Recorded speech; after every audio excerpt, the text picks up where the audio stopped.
lintasi garis khatulistiwa.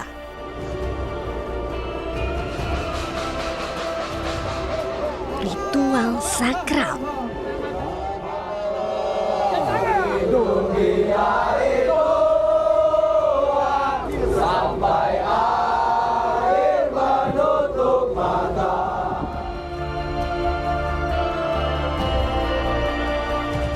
Wastra Nusantara. Dengung warisan budaya tak benda. Rekam cagar budaya. Sekeping Eropa di belantara Sumatera. Bersama Minanti Rohanta dan Merah Putih berkarakter, beradat, berbudaya. ini adalah cerita di bawah layar Dewa Ruci.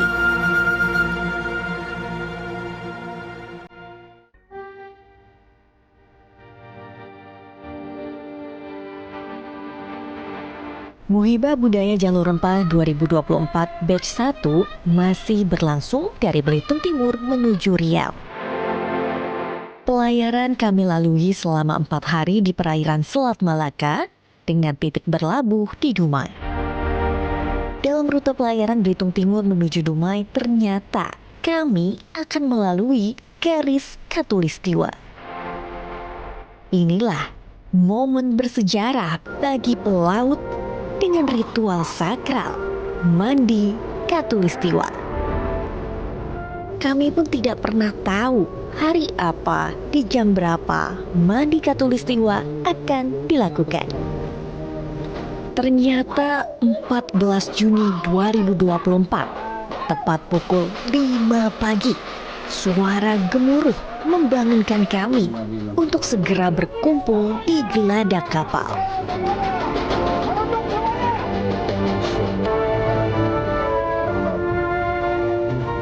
Siapakah yang goyang menyuarakan?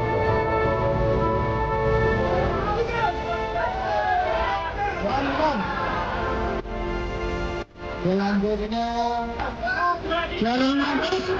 Apa yang sudah dimandikan? Mas Thomas. Nama baptis Kanopis. Nama baptis Kanopis.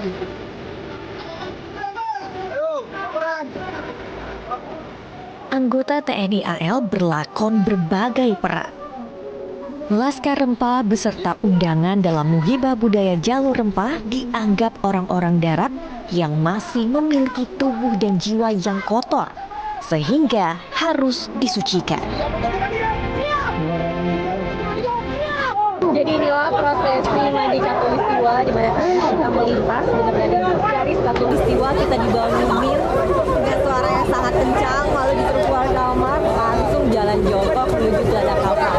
Lalu kita disiram dengan air, dan ini adalah prosesi mandi atau disucikan mandi khatulistiwa, dan kita harus menghadap Dewa Neptunus untuk melaporkan kalau kita sudah dibaptis istilahnya dan diberikan nama dengan air kembang, lapor, lalu kita minum air rawa, dan ini prosesi masih terus berjalan.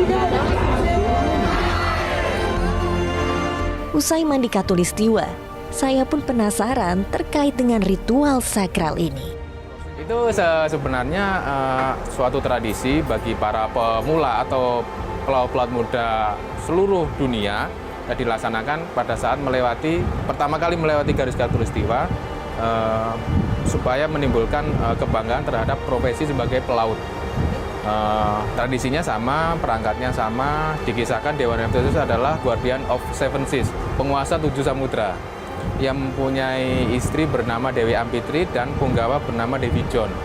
Itu bertugas untuk mensucikan para pelaut muda itu untuk mendapatkan keselamatan dalam berlayar. Ada lagi yang menarik, kan Iya. ada istilah dibaptis gitu Pak, ada namanya. Itu kenapa tuh Pak? Itu karena dulu pelaut itu tidak ada seperti sekarang ada GPS, itu menentukan posisi dengan benda-benda langit, Mbak. Bisa rasi bintang, kemudian matahari, bulan. Itu namanya celestial navigation atau navigasi astronomi. Jadi Gitu. nama-nama baptis itu adalah nama-nama Benda-benda langit. Ragam kegiatan pun kami lakukan di Geladak KRI Dewa Ruci. Kapal tanpa layar bukan Dewa Ruci namanya. Laskar Rempah Lada Putih pun belajar mengenai 16 layar yang ada di kapal ini. Layar tersebut dapat dibentangkan dengan kekuatan 3 tiang. Tiang terdepan bernama Bima dengan tinggi sekitar 32,50 meter. Brian, tadi kamu bagian depan ya, depan kapal. Depan yang bagian kiri Kak, yang sini. Itu kamu belajar apa tadi? Kebetulan tadi kan belajar tentang cara untuk melayarkan isi ini kan ya layarnya sih Kak. Karena kan nanti itu depan, jadi menyesuaikan dengan si mata itu anginnya gitu. Kamu tadi narik atau ngulur tali? Aku kebetulan ada narik, ada ngulur. Jadi tergantung kepada si mata anginnya itu sendiri tadi. Yang pertama aku narik, terus misalnya tadi mata anginnya ternyata ke arah yang lebih ke sini, jadi aku ulur lagi. Nah, jadi mereka menarik, aku mengulur talinya supaya layarnya itu bisa naik, Kak. Kamu lebih berperan ketika layarnya dibuka atau layar ditutup? Lebih berperan ketika layarnya ditutup, karena kalau layarnya ditutup, aku yang bagian menariknya gitu. Yang penting itu jangan sampai tangannya sakit. Jadi ada step-stepnya seperti ini, satu persatu. Enggak, kalau yang nariknya kencang, kita juga mengulurnya kencang seperti itu. Tergantung dari tarikan Iya, di sana. tergantung dari mereka yang menarik Dan seperti harus itu. lihat juga bagaimana posisi layarnya. Betul, betul sekali, Kak. Tiang Arjuna berada di tengah dengan tinggi 35,87 meter. Jadi di kapal ini memiliki 16 layar, 4 di depan, 5 melintang dan 11 membujur. Dan aku dapat yang datsur besar di damar kanan. Aku belajar cara menarik dan cara mata anginnya. Jadi jika anginnya ke kanan berarti tugas aku untuk menarik atau tarik di damar kanan. Tapi jika anginnya ke arah kiri, maka aku akan tetap menjaga tapi pelan-pelan untuk melepaskan tali damar kanan. Dan yang paling belakang yaitu Yudhistira yang memiliki ketinggian tiang 33,25 meter. Ya, Kak. Jadi tadi kita bertugas di bagian tali suai yang bertugas untuk menarik layar dari bagian belakang. Setelah menarik tali suai, layarnya sudah berdiri, kita dilanjutkan dengan pelilitan tali atau disebut dengan sangwai tadi. Bentuk obat nyamuk itu dipergunakan untuk ketika kalinya dibuat lebih rapi. Tapi dia lebih spesial, lebih besar, makan tempat. Layar KRI Dewa Ruci akan dikembangkan hanya dalam keadaan darurat, seperti kematian mesin ataupun kehabisan BBM. Tanpa mesin dan hanya dengan kekuatan layar, KRI Dewa Ruci dapat mengarungi lautan dengan kecepatan 9 knot atau 16,7 km per jam. Kegiatan lainnya di KRI Dewa Ruci ialah pembekalan mengenai APAR atau alat pemadam api ringan. Di sini, Laskar Rempah Lada Putih diperkenalkan berbagai macam alat pemadam serta bagaimana cara menggunakannya. Saya itu di level 2, nih mana kalau yang di level 2 itu pakai APD, itu dia kayak dari busa. Nanti dari busa itu kita kasih air dulu, nah biar dia terhindar dari rasa panas. Oke, jadi kalau tadi saya menggunakan APD atau alat pelindung diri itu untuk bagian ketiga atau udah bagian terakhir lah ya, untuk penyelamatan terakhir itu menggunakan pakaian berwarna putih ya seperti aluminium, jadi itu akan sangat-sangat safety untuk kita gunakan sebagai pelindung terakhir. Lebih dikatakan sebagai tahan api, kalau yang level sebelumnya itu tahan panas. Nah, yang kita perhatikan itu dari handle terlebih dahulu, cara pemegangan yang bagian atas itu jangan dua tangan, tetapi satu tangan saja yang bagian bawah. Setelah itu diperhatikan segelnya, apakah masih di dalam alpar itu terdapat segel atau tidak. Kalau misalkan di alpar itu tidak terdapat segel, berarti isi dari alpar tersebut tidak penuh. Tak terasa, ini merupakan hari terakhir pelayaran Laskar Rempah Lada Putih bersama KRI Dewa Ruci. Sebelum bersandar di Dumai, Laskar Rempah ikut membersihkan kapal bersama anggota TNI AL. Malam terakhir, kami melaksanakan malam inaugurasi. Laskar Rempah Lada Putih menampilkan seluruh kekreativitasannya dalam balutan kesenian. Tak hanya Laskar Rempah saja, anggota TNI beserta undangan pun turut berpartisipasi. Malam yang diawali dengan keriangan ditutup dengan rasa haru dan syukur telah mengarungi Laut Nusantara dalam hari demi hari bersama KRI Dewa Ruci.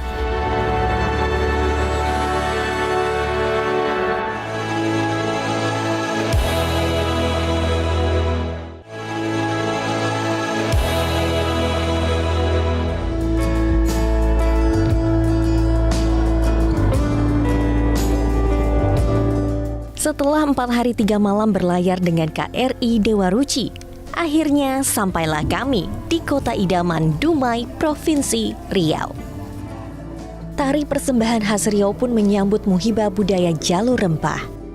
Tarian Melayu ini bernama Tari Makan Sirih yang dipersembahkan untuk menghormati tamu. Gerakan penghormatan itu terlihat ketika penari menunduk, merapatkan telapak tangan dan membawa tepak atau kotak berisi sirih. Penari ini menggunakan pakaian tradisional, yakni baju kurung teluk belanga, mahkota dengan hiasan dan aksesoris, serta kain songket. Usai penyambutan, kami ke pusat kota untuk melihat wastra dan kriya khas Dumai. Pertama-tama, yang menarik perhatian saya adalah layang-layang Kuau Raja Tebu Isi. Asal-usul layang ini diambil dari nama burung Kuau Raja di Sumatera. Layang-layang ini merupakan warisan budaya tak benda dari Dumai yang dikeluarkan oleh Kementerian Pendidikan, Kebudayaan, Riset, dan Teknologi pada 25 Oktober 2023. Nah, layang kita uniknya apa, Bu? Kita layang lain nggak pakai kepala, ini kita pakai. Ini namanya apa? Mahkota. Terbuat dari apa ya, Pak? Ini terbuat rotan, ini benang wol, sudah ini benang emasnya. Ini ukirannya ukiran Riau Pesisir. Oh, jadi ini khas dari Riau Pesisir. Karena kita ambil motif-motifnya kan dari tumbuh-tumbuhan yang ada di Riau Pesisir, seperti daun pakis. Ini Daun pakis. Ini bunga ini bunga raya. Di sininya bunga matahari. Kita ini bisa pakai plastik, bisa pakai tas minyak, bisa pakai parasut. Karena parasut. Ini agar supaya lebih awet lagi, Bu. Kan itu, biar lebih awet lagi. Cara melihatnya, Bu, dia burung, kita balikkan. Ini pas kuau itu lagi mengembangkan sayapnya.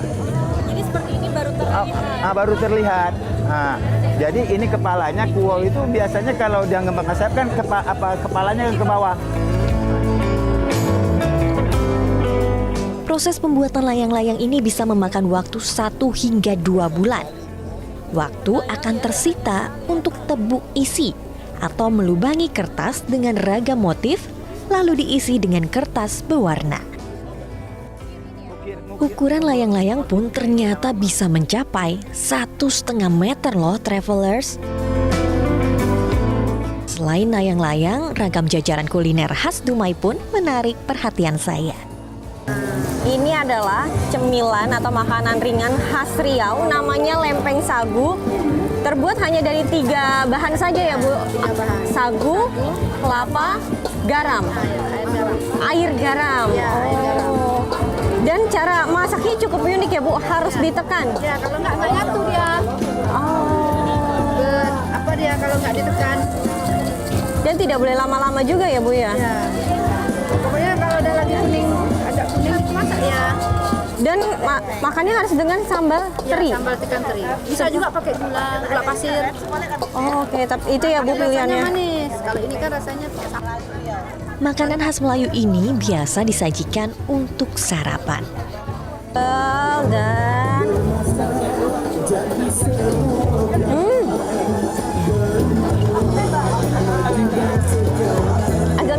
cireng. Tapi ini tidak crispy. Jadi ada kenyal-kenyal lembut dan nikmat banget pakai sambal teri. Mantap, mantap, mantap, mantap.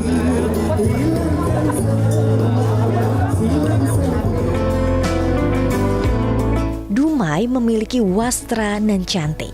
Kain batik ini memiliki pola bergaris memanjang seperti motif bakau. Sedangkan yang paling khas dan cantik yaitu songket. Karena Dumai dulu itu adalah bagian dari wilayah Siak.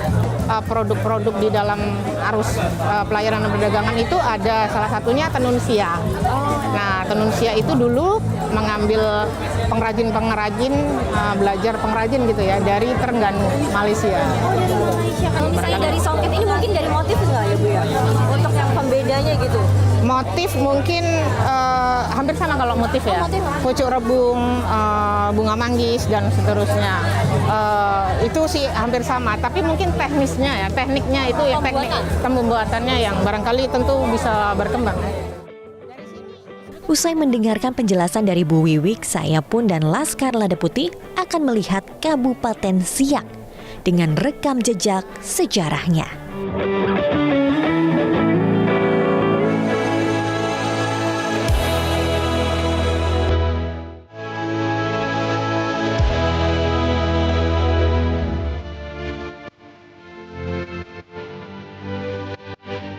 Ini adalah Sungai Siak atau Sungai Jantan, sebuah jalur niaga terpenting pada masa lampau dengan kapal-kapal bermuatan komoditas berharga.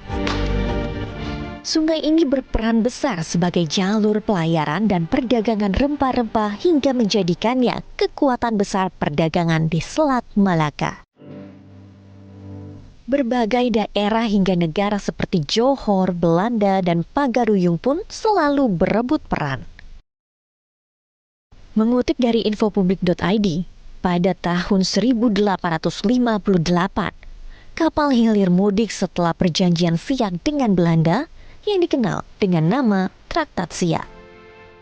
Pada masa itulah, lada menjadi komoditas primadona dalam jalur rempah. Hingga saat ini, Sungai Siak masih menjadi salah satu jalur tersibuk di timur Sumatera. Tak jauh dari tepi sungai masih berdiri kokoh Istana Matahari Timur atau Istana Siak Sri Indapura. Pada 3 Maret 2004, istana ini ditetapkan sebagai cagar budaya. Istana ini menjadi sebuah bukti otentik adanya hubungan antara Siak dengan negara-negara lainnya. Kerajaan Siak berdiri lebih dari 2 abad, yakni 1723 hingga 1946, yang memiliki cerita panjang dengan Johor. Selain itu, furnitur di dalam Istana Siak diyakini sebagai bukti otentik adanya hubungan antara Siak dan juga Eropa. Jadi gaya arsitektur di Istana Siak ini adalah gabungan dari Melayu, Arab, dan juga Eropa. Wow. Kemewahan istana menjadi bukti lain terkait industri yang masuk ke Siak dari belahan dunia barat. Pak, ini kan saya masuk ke Istana Siak langsung melihat raja nih gitu. Iya, Ini betul. sebenarnya ruangan apa, Pak? Ini ruangan suatu raja ngumpul dengan datu-datu kerajaan Siak. Ini rapat, suasana rapat. Suasana rapatnya seperti ini, Mbak. Ada juga peninggalan zaman dulu seperti meriam. Itu senjata yang digunakan kerajaan Iya, Siak. senjata. Ada juga senjata rampasan juga, Mbak. Ini adalah tempat kerjanya Sultan. Tempat kerjaan Sultan, bukan ya. bukan rumah. Bukan rumah. Kalau rumahnya ada di sebelah kanan, atau disebut rumah peraduan atau disebut dengan istana peraduan. Istana Peraduan itu adalah rumahnya raja. Rumahnya raja. Seperti ruang makan. Ini ruangan makan Sultan yang koleksinya terbuat dari kristal. Kursi, mejanya terbuat dari kristal. Satu lagi, Mbak, yang disebut dengan cermin terbuat dari kristal atau cermin permaisuri kerajaan Siak. Jadi konon mitosnya kalau bercermin di sini bisa awet muda. Oh, berarti saya bercermin ya, Pak? Iya. Awet muda. Oke. Tapi saya lihat di sini banyak kaca ya, Pak. Emang dari dahulu Kalau dulu Mbak, kaca ini salah satu untuk alat pembantu cahaya. Jadi Mbak, dihidupkan lampunya. Jadi untuk menerangkan sebuah ruangan tadi dengan pantulan cahaya kaca ini tadi. Tak hanya istana, Siak menyimpan 9 cagar budaya lainnya, seperti makam Koto Tinggi, kelenteng Hok Siu Kong, dan Tangsi Belanda. Makam Koto Tinggi merupakan komplek makam-makam Raja Siak, seperti Sultan Syarif Hasim. Selanjutnya, kelenteng Hok Siu Kong yang dibangun pada 1898. Pada masa Sultan Syarif Qasim II, Kesultanan Siak mengundang masyarakat Tionghoa bermukim dan mengajarkan cara berdagang pada masyarakat Siak. Sebagai apresiasinya, Sultan mengizinkan pembangunan tempat beribadah sesuai kepercayaan mereka.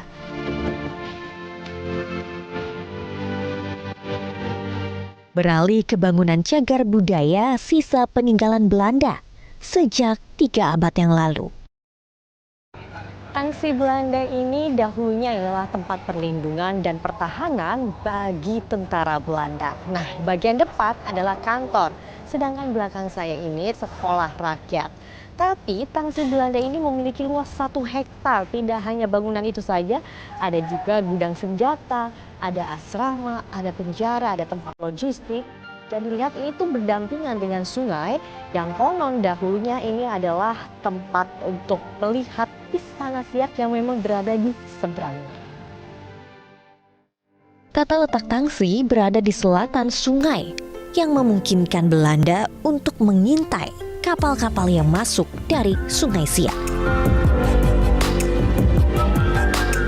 Jika Tangsi Belanda berada di Benteng Hulu, ada juga nih travelers, rumah dinas pejabat, dan kantor Dewan Tanah pada masa pemerintahan Hindia Belanda. Bangunan tersebut dibangun sekitar tahun 1930-an.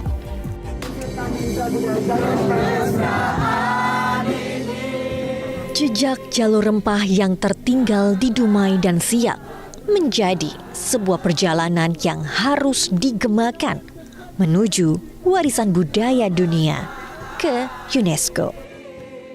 Terima kasih Laskar Rempah Lada Putih dalam Muhibah Budaya Jalur Rempah 2024.